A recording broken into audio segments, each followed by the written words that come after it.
Hello అండి, ఈరోజు ఛానల్లో స్పెషల్ రెసిపీ వీడియో వచ్చేసి పాలకూర వెల్లుల్లి కారం ఎలా ప్రిపేర్ చేసుకోవాలో చూపించబోతున్నాను.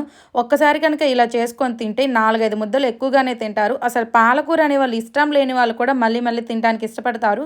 పాలకూరని చిన్న చిన్న పీసెస్గా కట్ చేసుకొని బాగా వాష్ చేసేసి పక్కన పెట్టేసుకోవాలి. ప్యాన్ తీసేసుకొని అందులో ఆయిల్, పోపు దినుసులు, ఎండుమిర్చి అండ్ కరివేపాకు అవన్నీ యాడ్ చేసేసుకొని సన్నగా తరుక్కున్న ఆనియన్స్ 10 పచ్చిమిరపకాయలు అవన్నీ యాడ్ చేసేసుకొని కొంచెం పసుపు, ఉప్పు యాడ్ చేసుకొని ఆనియన్స్ బాగా ఫ్రై అయిన తర్వాత మనం ముందుగా కట్ చేసి పెట్టుకున్న పాలకూరను అందులో యాడ్ చేసేసి మూత పెట్టి మగ్గనివ్వాలన్నమాట.